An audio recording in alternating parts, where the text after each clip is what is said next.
Michigan. Thank you. Thank you. USA. USA.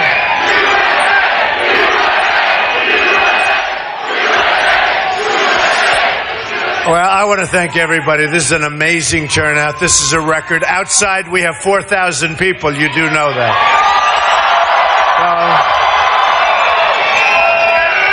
Meaning, when I'm finished with you, I'll go see them for a couple of minutes. But you got the prime location. Right. And you set a record today. Biggest crowd they've ever had here. So, that's pretty good.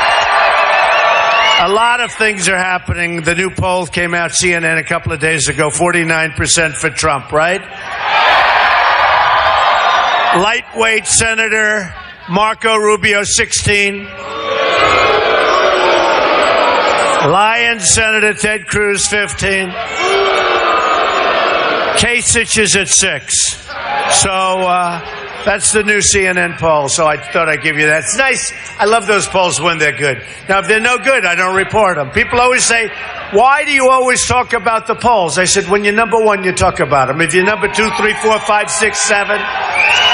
When we had 17 people, somebody was 17. I wouldn't talk about the poll if I was 17, right? So I just want to thank everybody. Special place, great state. And remember, on Tuesday, you have to get out and vote. Otherwise, we're all wasting time. You got to get out and vote. You got to get out and vote. I just had another group. We had a fantastic group at a different part, and they're very much into the world of automobiles and cars. And I actually devoted most of the speech to that and what's going on with the car industry and how Mexico is taking our business away from us. And we're not letting it happen anymore, folks. Japan, Mexico, every place. I mean, they're all taking it away. You know, we're like the people that don't know what they're doing. That's not going to happen anymore. That's right. That's not going to happen anymore. So we had a whole day of that, and we had an amazing group, a massive room, and it was packed. It was packed, and they're all packed because people are tired of being pushed around. You know, in a certain way, I used to say it's the silent majority, but it's really not a silent majority anymore, you know. It's a very, very noisy majority. Very, very noisy. And, you know, the establishment people, the people that lost the last 2 elections, and frankly, it would have lost more than that. I mean, they are losing. They are losing a lot. But they have no clue. They have no clue. They don't know how to win. They don't know. I love you too, even though it's a guy. I love you too. I love you too. I love the people. I love my people. You know, we have every poll said that Trump has people. They won't leave him. It doesn't make any difference. They love him. And I'll tell you, I love you. And I mean that too. Loyalty. You know, some of these people have like a 10% loyalty, meaning if they sneeze in the wrong direction, they're gone. With me, I think I can do almost anything, and you're with me, right? We had a good debate last night. Last night was great. I enjoyed it. I thought it was going to be even tougher. It was pretty nasty, actually, but I thought it was even going to be tougher. You take a deep breath, you walk in, and then you go boom, boom, boom. But it was really interesting, and every one of the polls, every single one of them, Drudge and everyone. Drudge is an incredible guy, by the way. But Drudge and all of them, every single poll had me winning big leagues, so that's good. I like that. Don't we love to win? I love to win. You know, our country does not win anymore. You understand that. And we don't win with our military. It's depleted. We can't beat ISIS, okay? Can you believe this? You know, there was a time when we could beat Germany, we could beat Japan, we could beat anybody. Today we can't beat ISIS. Well, that'll change very quickly, I will tell you. It's going to change very quickly. That's going to change so quickly. We're going to win so much. So What I thought I'd do is talk a little bit about trade, because you don't like what's happening. You don't like to see what's happening with your manufacturing businesses in particular. And we're not going to let it happen anymore. We're not going to let it happen. We have trade imbalances that are so ridiculous with Japan and China and India, every place. I mean, it's not a question of a couple of places. China is the great abuser. You know, they're the best of all in terms of size, in terms of magnitude. We have rebuilt China. They have taken our jobs, they've taken our money, they've taken everything. And by the way, just so you understand, I have a great relationship with China. I just extended the lease on the largest bank in the world, a Chinese bank. 400 million customers. Think of that. 400. That's bigger than our country, okay? They're 400 million customers, and they're great. They're wonderful. I deal with I sell apartments to them for tens of millions of dollars. I got the Bank of America building in San Francisco and 1290 Avenue of the Americas, big chunks, and I own that. By the way, I own many big jobs, many big buildings all over the place. We're building all over the world. We have many jobs going on right now. We're signing new deals. Of course, a lot of those deals I'll just have to let my kids handle, I guess, if we win, right? Believe me. Because I will have absolutely no interest in those deals. I will only have interest in one thing: making America great again. Much more important. Much more important. And so I just look, and you know, it began on June 16th when I came down the famous escalator ride. And I came down, and I've never seen so many cameras. I always say, I joke, it was like the Academy Awards. I've never seen so many cameras in Trump Tower, in New York. And I made a speech, and I talked about illegal immigration. And all of a sudden, it became like a storm. It was unbelievable. And it was a tough period, actually, because I had no idea that I hit something so severely. And that was something, I knew it was a big problem. I didn't know to the extent of the problem. It turned out to be a much bigger problem than anyone knew. I was right 100%. I shot to the top of the polls, and I've been there ever since. I mean, we've been there ever since.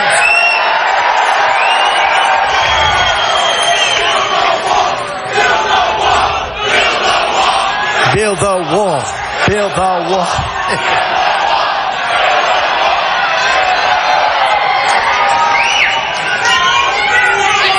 We will build the wall, believe me. And who is going to pay for the wall? Who?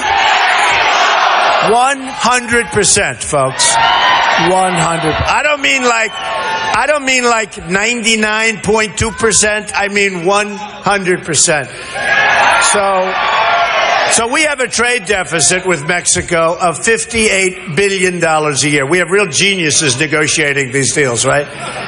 We lose $58 billion a year. The wall's going to cost $10 billion. So immediately you say, well, if essentially they're swapping out $58 billion, and if the wall's going to cost 10, there aren't too many people that have to be totally genius to know we are going to have Mexico pay for the wall. You know, these politicians come up here like lightweight Marco Rubio,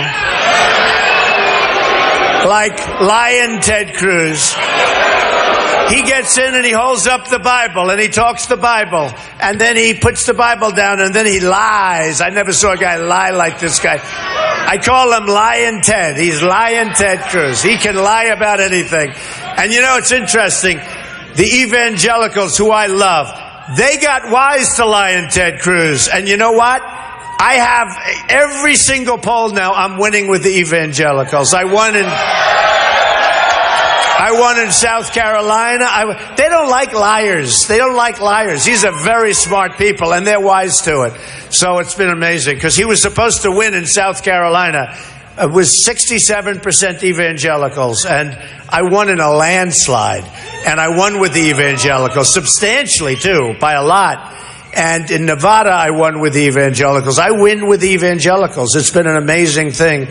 So we had some amazing, wonderful places. I've gotten to know so many parts of New Hampshire. I love New Hampshire because that's the start. And by the way, I made a pledge to New Hampshire. They have a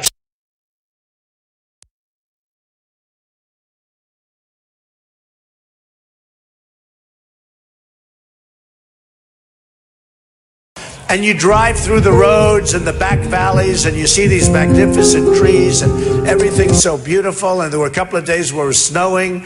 I said, please don't snow on election day. Please, please. I looked up, please don't let it snow. And it stopped snowing just in time.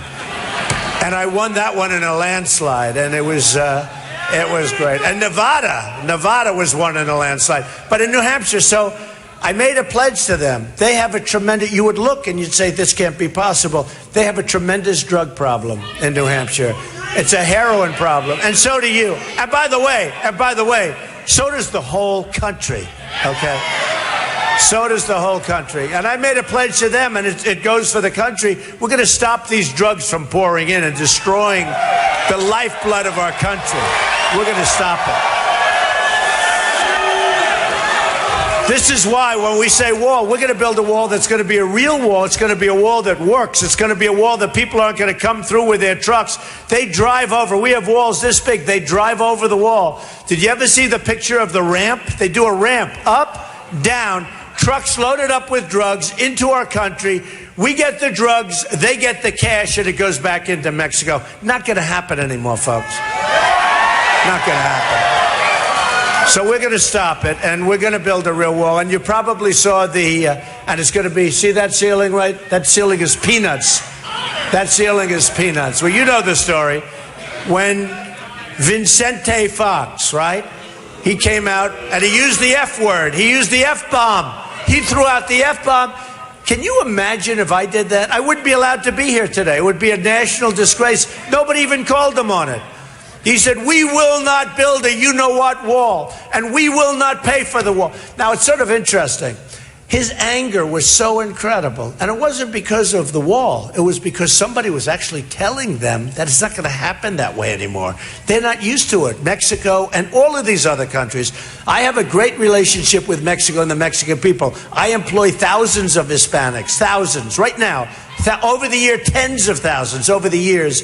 And I understand these are great people, but their leaders are too smart for our leaders. They're too cunning. They're too quick. We don't know what the hell we're doing. We have people in Washington that don't know what they're doing. We have great Border Patrol people, and if we let them do the job even before the wall gets built, and which is getting built anyway, but if we let them do their job, these are great people. I went to Laredo, Texas, at the invitation of Border Patrol, and they're devastated. These are great people that want to do their job, and they're told to stand back. And people will walk right through, just walk right through. We have no control. And without a border, without strong borders, you don't have a country, folks. You don't have a country. So we're going to straighten that out. But I was interested when he said that we will not pay for that wall, the anger on his face, the anger. And I watched him, and I said, that anger is not about paying for the wall. It's that somebody would actually speak back and would actually look at them and say, well, this is the way it's going to be. Because they're used to think of it. We lose 58, we have a trade deficit of 58 billion with Mexico. So when these lightweights come up to me and they say, you can't get Mexico to pay for the wall, I said 100%. I said 100%. Not 99, I said 100%. They say, how can you get them? Now you have to understand, 3 months ago they said, you can't build a wall. Now they're all saying you can. In fact, when Fox was interviewed, he said, we won't pay for the wall. He used to say, we won't let you build a wall. So we've come a long way. Now he knows the wall's going to be built. But as I explained to these people that I'm running against, nasty people, they're nasty. As I explained to little Marco and the other one, I said, look, I said, Marco, when you're losing 58 billion, when you have a trade deficit of 58 billion, it's really, really, really easy to get a $10 billion wall built, and they will pay, okay? It's really easy. But I don't think he understood what I meant, right? We understand. So it's going to happen. It's going to happen, but we need somebody that's done great in business, and we need somebody with a business instinct, and believe me, we need it bigger than that's one example. We have now $19 trillion in debt. Nobody even knows what that means. $19 trillion. We have the greatest business people in the world in our country, and we don't use them to negotiate trade deals. And they're dying to do it. They're dying to do it. They called me, Carl Icahn, a great guy. Carl Icahn, we have others, the best in the world. They want to do it. They don't want money. They don't want to be paid. Right now, we have political hacks negotiating the biggest deals. When China negotiates, they have waves of people, all the smartest people. They put their smartest people, negotiate with the United States, drain them of their money, drain them of their jobs, bring the jobs back to China. And I'm not knocking China. I think China's great. But again, they're too smart. I want our leaders to be the same way. I want our leaders to do that. So we're not knocking them. You know, the anger of all of us is not with China and it's not with Mexico. The anger is with our leaders because we have people that don't know what the hell they're doing.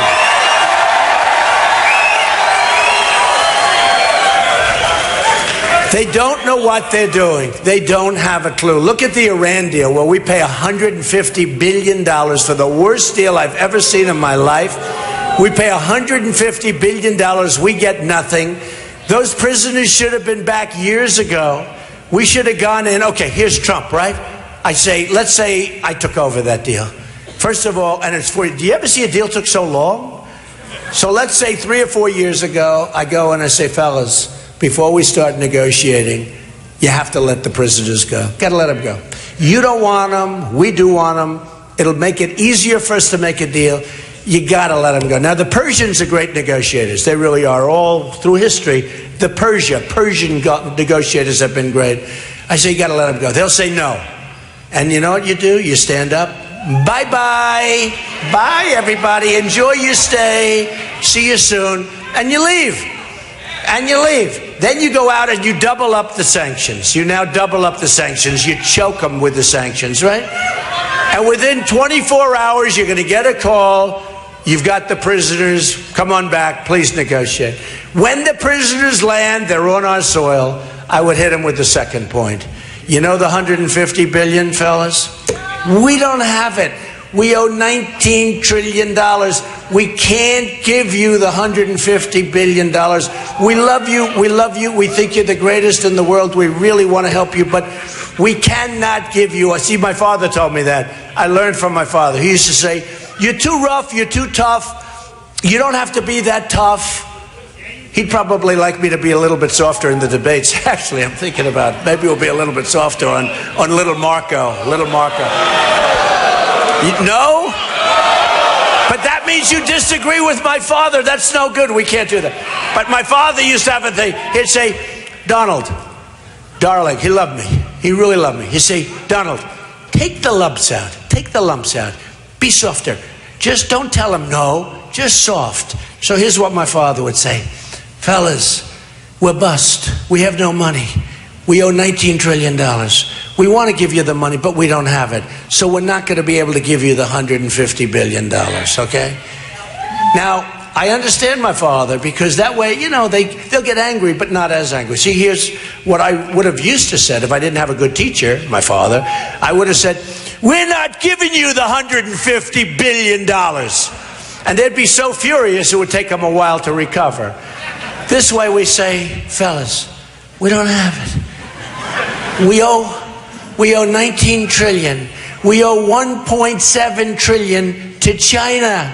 We owe 1.5 trillion to Japan.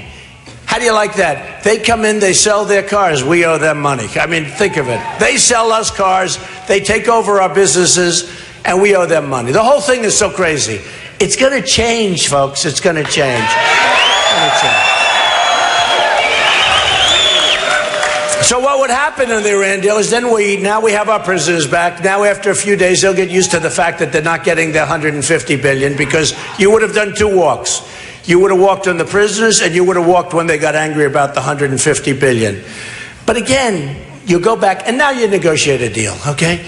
Now you know, because on nuclear, it's a good thing to negotiate a deal. But we'll make a much better deal than they make because that deal is horrible. We lost every single point. Like Sergeant Bergdahl. We have a spy. We have a traitor. He's a traitor. He's a terrible traitor. He left. He was all into their life. I don't think he likes their life so much anymore. They treated him pretty rough. I'd like to take that guy. I'd like to fly him over, drop him right back where he came from, I'll tell you. But But think of it, Bergdahl. So we knew he was a traitor. We lost 5 and maybe 6 people got killed. Young, beautiful soldiers got killed looking for him, right? We had a general and a colonel interviewing the people he worked with. They knew he was a traitor. So, you know, it's one thing like we didn't know, which is bad if we didn't know, but you can understand that. But we knew he was a traitor when we were negotiating. So we get Bergdahl, a dirty, rotten traitor, right? And they get 5 of the people they most coveted. They get 5 of these killers who will soon be back on the battlefield, already are, some of them, trying to kill everybody, including us, right? This is the way we negotiate. Not going to happen anymore. Not going to happen. Those days are gone. Those days are gone.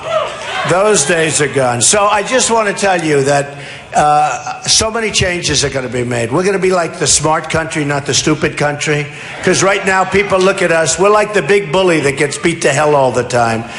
And we're not going to let that go. So what we're going to do, and I'll tell you just briefly, because I know you're hot as hell in this room. By the way, this room does not have lots of air conditioning. Do we agree? Well, it wasn't even built for this crowd. You know, this room was built for what? Basketball. Yeah, nice little basketball, but it wasn't built. This is your all-time record crowd in the history of this room, and it'll never be broken. It'll never be broken. But we're going to do a lot of things. Number one, we're going to absolutely terminate and replace Obamacare. It's going to be gone. It's a disaster. You're having increases of 25, 35, 45%, and you don't get coverage like you were supposed to get, and you don't have your doctor, by the way, and you don't have your plan. You were lied to. It's going to be terminated, and it's going to be replaced with something that's going to be terrific and a lot less expensive and much better coverage, okay? We're going to get rid of Common Core. We're going to educate your kids locally.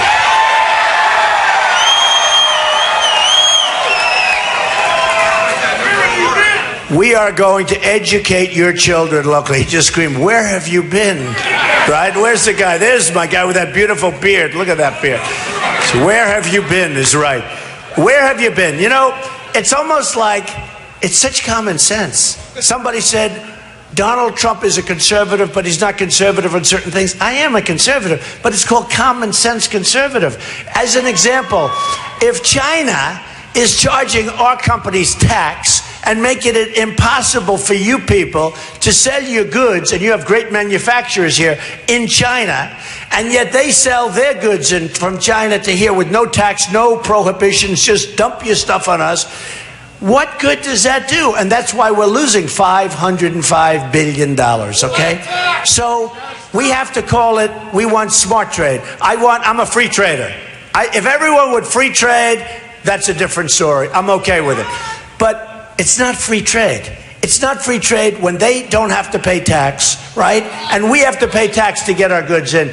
It's not free trade when, in order to buy planes from Boeing, Boeing has to build massive plants over in China to build planes. And you know what they're going to do? Those plants will be built, and then China will devalue its currency. They're the greatest. They're like grandmaster chess players.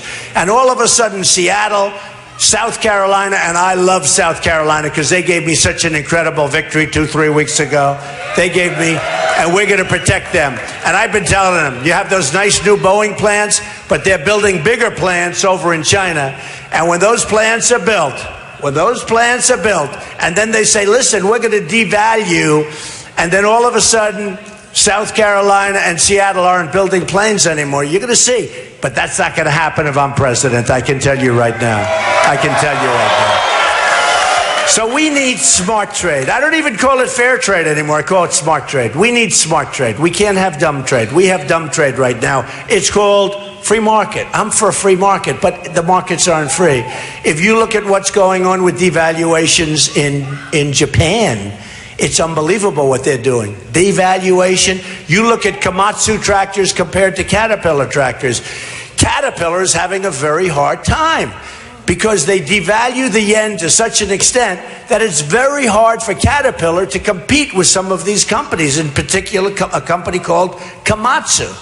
Then you see Carrier move to Mexico. You saw that 3 weeks ago, right? It was all over because somebody had their cell phone on. These cell phones are wonderful sometimes, right? But these cell phones are wonderful, but they showed the devastation of 1,400 people that just lost their jobs. And I'll tell you what, you may not call it free trade, but if I'm president, I'm going to call up the head of Carrier. And I know it's not presidential to do, but I don't need all of these great guys that I will have negotiate because it's too easy. It's just too easy. It's very unpresidential.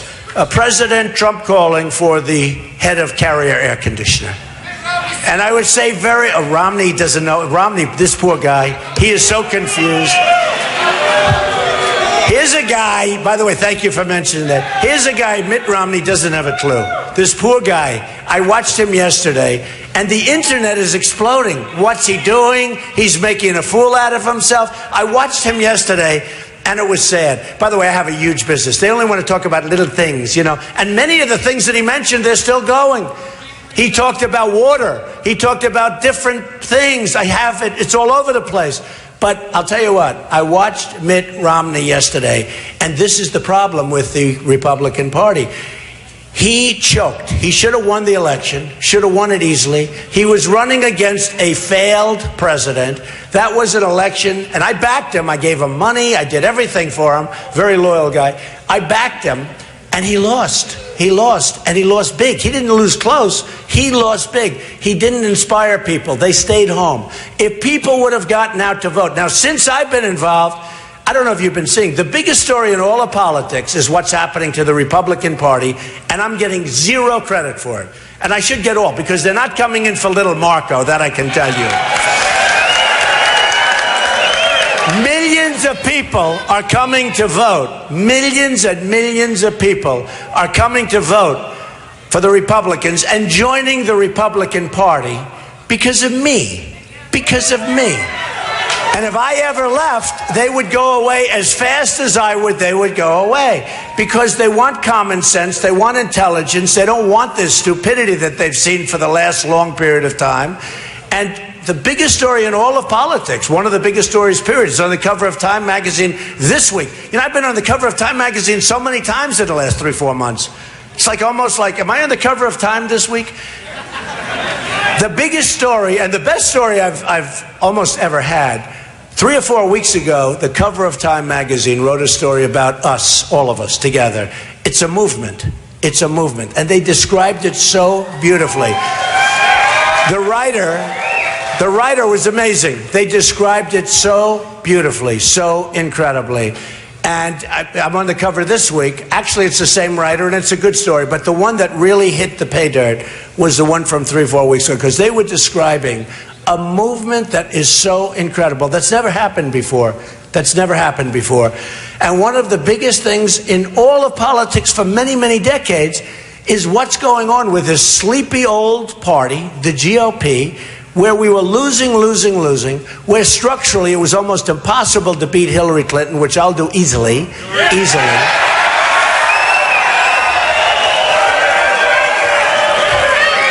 And millions of people are voting, and millions of people are voting in the Republican Party. And you know where they're coming from? They're Democrats that are switching over, and they're independents. And this hasn't happened for years. And I will tell you, I will take 100% credit for it, because that's the story. They're coming over to vote for us. To vote for us. I'll take the credit with you, because they're coming over to be with us and to vote for us. The enthusiasm. One guy said today, he was actually a very good pundit, smart, and he was a Democrat.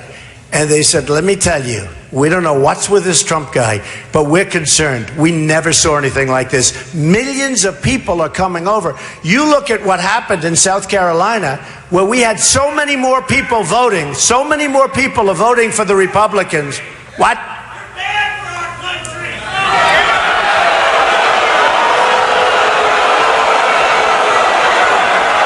Get him out of here. Get him out. Get him out.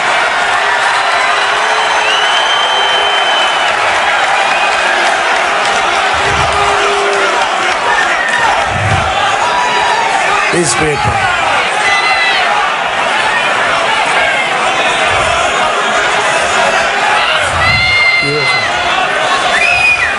He's a friend of Mitt Romney.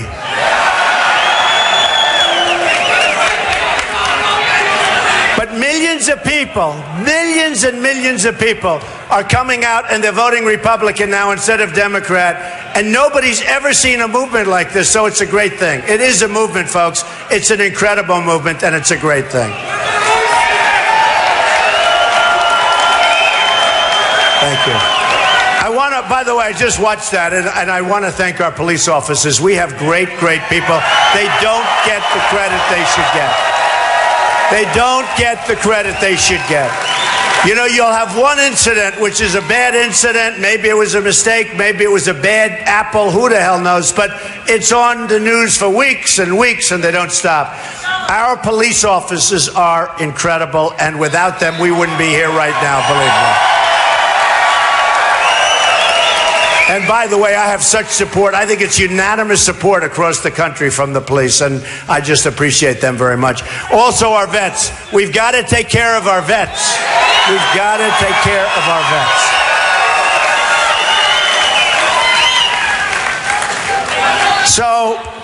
So we had an interesting day. The debate was great. Mitt is a failed candidate. This is a guy who failed, didn't know what to do, doesn't know what to do. It's a sad case. But he's a choker. He just choked. He choked almost as bad, probably worse, than Marco Rubio when Chris Christie, who endorsed me, by the way, when Chris Christie went after him in the last debate previous. I never saw, I'm standing here, and I'm looking at Marco, and I'm saying, is he okay? And I see the sweat pouring, and Chris is going at him, and Marco, you know, he's got that little flippant mouth, but a lot of times it doesn't work under pressure.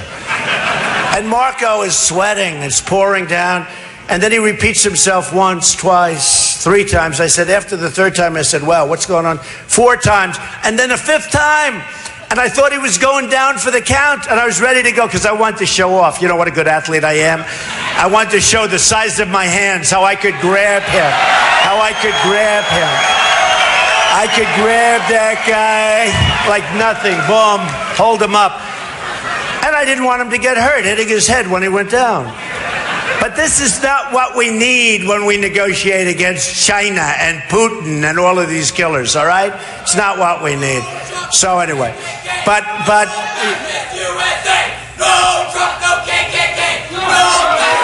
get him out of here. Get him out. Get him out of here. Get him out. Are these rallies the most fun of everybody, right? Do we have the most fun? Do we have the most fun? Yeah, get him out of here. Get him out. Get him out. So disruptive. Remember when Bernie Sanders, they took the mic away from him? That's not going to happen with us, folks. That's not going to happen. Remember that? He walked away from the mic and he stood back and he watched these 2 young girls talking to the audience, and they said, we came to listen to him. And he was standing in the back as 2 women took the mic away. Now, that doesn't happen to us. Get that guy out of here. Get him out. Get that guy out of here. Get him out of here.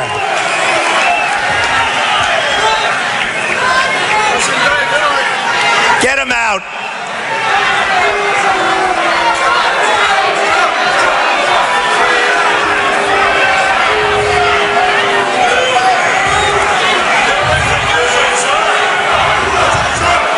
I think you should arrest him. Do you like him? I think he should be arrested. Arrest him. I think he should be arrested for what he just did and for the fresh mouth he's got. I would arrest him, officer. So I don't want to give any recommendation, officer. I would arrest him for a filthy, dirty mouth.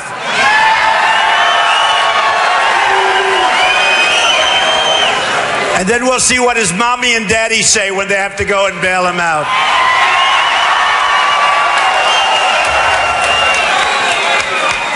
So what we do, look, so what we do is we take care of Obamacare, it's out. We take care of Common Core, it's out. We build up we totally build up our depleted military, and nobody is going to mess with us. Nobody is going to mess with us. Nobody is going to mess. We're going to knock out ISIS so fast, folks, your head's going to spin. Your head is going to spin. ISIS will be gone so fast. Can you imagine General Douglas MacArthur, the great Douglas MacArthur, or how about George? How about George Patton? These guys right now, they're spinning in their grave. They don't believe what's going on. How about the unpredictability? We have a president that gets up and he said, we will attack them here. We are then going to leave. We're going to leave here. We're going to leave there. This guy gets up and tells everything we're ever going to do. How about a couple of months ago, he said, we're sending 50 people over to Iraq or to Syria, right? We're sending 50 people. Now, by saying that, he's just put a target. You know, they're being looked at and watched. We're not dealing with a stupid enemy. They are looking for those 50 people like you wouldn't believe. Why can't he just keep his mouth shut and send you 50 people or send you 100 people, but don't put a target on their back?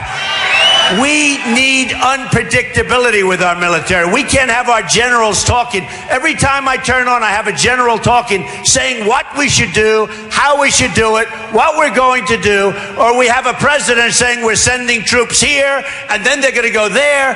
Why is it anybody's knowledge? Why is it anybody's business? Why do we have to tell the enemy? We want to go, and in a stealth way, we want to knock the hell out of ISIS, okay? And we'll do it. We want to take care of our vets. Our vets are being treated worse than the illegal immigrants that we're not letting in this country anymore. The migration, the Syrians, you look and there's so many young, strong men, so many young, strong men. And you say, what's going on? Where are the women and the children? And they're there, but not very many.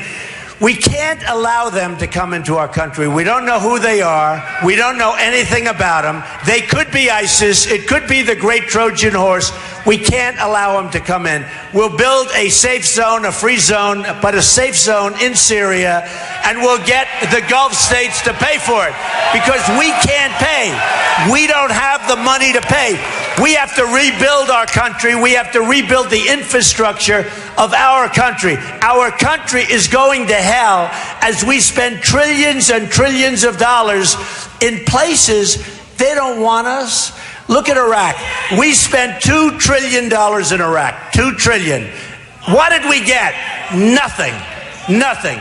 We spent $2 trillion, thousands of lives, wounded warriors all over the place who we all love. I love. These are stronger than all of us put together. Some of these young, great soldiers with no legs, no arms, with worse.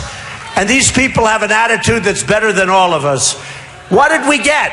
So we have $2 trillion spent. We could have rebuilt most of our country with that. We have $2 trillion spent, right? We have thousands of lives lost, young, wonderful people, wounded warriors all over the place. We have nothing. And you know what happens? Iran is taking over Iraq. It's already done. It's done. Iraq has the second largest oil reserves in the world. Some of the finest oil in the world. They have the second largest.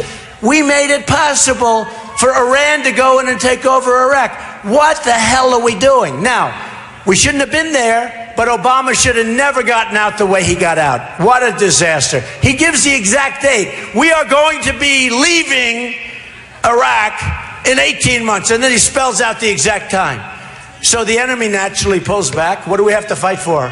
They pull back, we leave, and they just go in and take the place. So we can't even call Iraq now. So with all of this money, all of these lives, all of this bloodshed, we end up with nothing. Do you remember that I said, keep the oil? You remember that? And I said that for a long time. Keep the oil. I didn't want to go in, but once we went in, when we were going out, I said, keep the oil. You know, we used to have an expression, to the victor belong the spoils. We're the only country that fights. We knock the hell out of a country and we leave. You say, what do we get? What are we doing? What are we doing? We're nation building. Why are we nation building over there? We want a nation build over here. We want to rebuild our country. We want to rebuild our country. So I said, because I knew the power of that, and I knew the kind of reserves they had. Nobody even knows that. Nobody knows that Iraq has among the largest oil reserves in the world. So I said, keep the oil. And I said it strongly, and I said it loudly. And I said it loud enough that they actually had a couple of generals come out and say, well, we disagree with Mr. Trump. Why? Tell me why. Why do you disagree? They disagreed because politically they disagreed, and they were told to say what they said. So I said, keep the oil. Well, you know who has the oil right now? ISIS and Iran, okay? And the stuff they don't have, they will very shortly have, because Iran wanted to merge or wanted to knock out that country for many, many, many, many years. Forever. And now we made it possible. They had two militaries that were of the same strength. They'd fight and fight and fight and fight. Then they'd rest. Then they'd fight and fight. Nothing would happen. They'd go 10 feet, 10 feet, 10 feet, nothing would happen. So we obliterate the one military, just totally obliterate it. And now, you know, I used to say the greatest deal I've ever seen was the deal recently made with Iran and the United States, where they got the $150 billion and we get nothing, okay? That's not the greatest deal. The greatest deal is they got Iraq. They got Iraq. They got the second largest oil reserves that we handed them on a silver platter. Now, let me tell you a little secret, because I'm very good at this stuff. I mean, I really have. I just, for some reason, I've been very good at prognosticating. They're in Yemen. And they don't want Yemen. But Yemen has this very long border with a place called Saudi Arabia. And they want to go in and get the oil in Saudi Arabia. So what's going to happen is very simple. Mark my words. I've been saying the oil for years. And by the way, all of a sudden we started not taking the oil, bombing the oil. Now, it was okay to bomb the oil because we wanted to get in there. And then you get ExxonMobil and some of these great companies, within about 12 seconds, they'll have it rebuilt and it'll be just fine with brand new stuff, right? And we take the oil. But that, we didn't use that. We didn't do that. What happened is we had a catastrophe called Paris. And when Paris happened, people said, wow, this is getting really, really serious. Radical Islamic terrorism. Then we had in California happen, the 14 people, the 2 people, they became, she probably radicalized him. Something happened. And they killed their co-workers, people that threw them parties for their baby. We killed them. And we've got to get smart, folks. We've got to be vigilant. We've got to be smart. We've got to be great again. We're not great. We're laughed at throughout the world.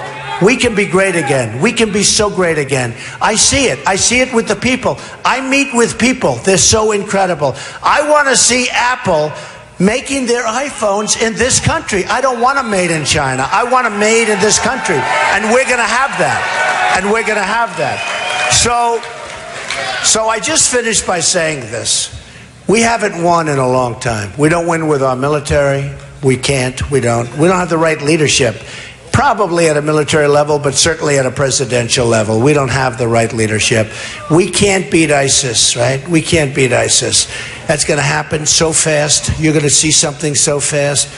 And a lot of it is attitude. You know that. A lot of it is attitude.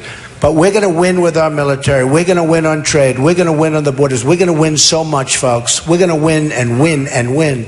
I sometimes joke. I say, we're going to win so much that you people are going to get so tired of winning. You're going to say, Mr. President, we can't stand winning anymore. Please give us at least a couple of losses. And you know what I'm going to say? No way, no way. We're going to make America great again. No way. So I just want to thank you, and I have to leave it at this. Look, you have to do, and by the way, this was a long drive to get up here. My people said, oh, I think you could skip that one if you want. I said, there's no way I'm skipping it, all right? Can you imagine? Can you imagine? This was a little bit of a long drive, and I loved it, and it's beautiful, and I wouldn't have missed it for the world, and you people are great. But listen, you have to do this. You have to go out on Tuesday. You have to go out and vote. You have to go out. I don't want your money. I'm self-funding. I'm putting up my own money. I'm not going to be subject like these guys. They're controlled by every guy that gives them money. I'm not controlled by anybody. I'm controlled by you. I don't want your money. What you have to do is on Tuesday, go out and vote, and we will make America great again. I love you. I love you, Michigan. I love you. Love you. Thank you.